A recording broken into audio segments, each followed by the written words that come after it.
Dossier 4 sur la gestion budgétaire, donc les ventes.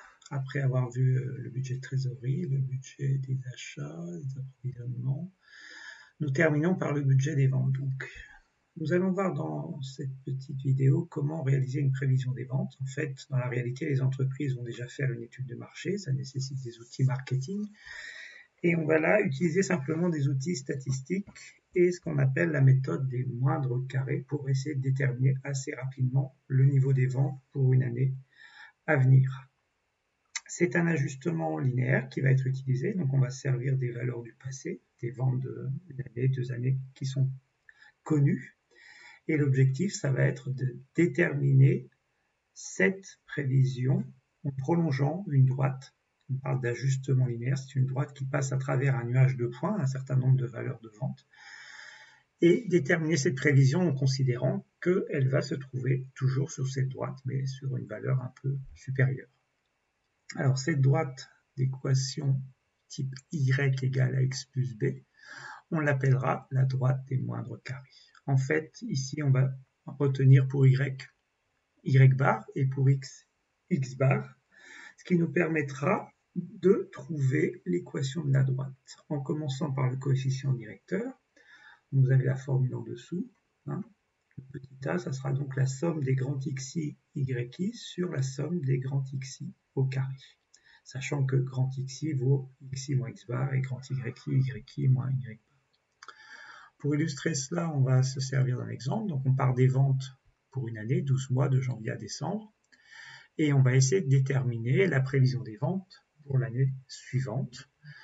À partir de là, on va utiliser un tableau que vous avez sur la deuxième page. Un tableau qui contient en première colonne les valeurs de X, les mois, donc qui sont numérotés de 1 à 12. Et on commencera par faire le total de ces valeurs de X divisé par 12 pour obtenir la moyenne des X, X bar, donc 6,5. Ensuite, on va faire de même avec le paramètre Y qui correspond aux quantités vendues. Donc là, on fait le total 69 300 divisé par 12. Donc on arrive à la moyenne Y bar de 5775. À partir de là, on va pouvoir déterminer les grands xi. Donc vous faites pour le premier paramètre 1 moins 6,5. Vous trouvez moins 5,5. Vous faites ça pour toutes les valeurs de x. Et vous allez faire le total en veillant bien à ce que ça fasse 0. On va faire la même chose pour les valeurs de y, donc 4700 moins 5775, ce qui nous donne moins 1075. On procède de la même façon pour toutes les autres valeurs, et on vérifie que le total fait bien 0. En ayant grand xi et grand yi, on peut trouver le produit grand xi, grand yi. Donc là, vous faites moins 5,5 fois moins 1075, et vous trouvez donc 5912,50. Vous faites ça pour toutes les valeurs. Cette fois-ci, le total ne sera pas nul. Vous allez trouver 26 850, qui est le numérateur, pour le calcul du coefficient directeur. Ensuite, on a besoin pour le dénominateur des grands xi au carré. Donc là, c'est plus simple. Vous élevez au carré toutes les valeurs de grand xi et vous faites le total pour trouver, cette fois-ci, 143. Vous avez tous les éléments pour déterminer le coefficient directeur de notre droite des moindres carrés. Donc ici, ça va faire 187, 67, 16. Ensuite, vous allez remplacer les valeurs connues dans l'équation pour retrouver le petit b. On part de y bar égale à x bar plus b. On connaît y bar, on connaît a, on connaît x bar. Il ne nous manque que le b. Donc ça veut dire qu'ici, on trouve assez rapidement la valeur de petit b, donc 4554,56.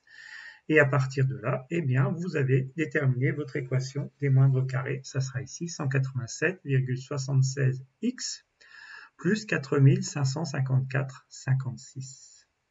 À partir de là, on va utiliser cette équation pour faire des prévisions, c'est l'objectif. Par exemple, pour le mois de janvier de l'année suivante, il va falloir remplacer x par le numéro du mois qui correspond. Donc le premier mois de l'année suivante, ça sera x égale 13. Vous remplacez dans cette équation des moindres carrés x par 13 et vous trouvez la valeur de y. Ici, on trouvera 6995. On fait de même pour février, où cette fois-ci, x vaudra 14 Et pour Mars, vous aurez x égale 15 et vous déterminez de cette façon-là assez facilement les prévisions des ventes. Voilà pour la prévision des ventes par la méthode des moindres carrés, sans tenir compte des prévisions et des variations saisonnières, ce qu'on va voir dans la deuxième partie.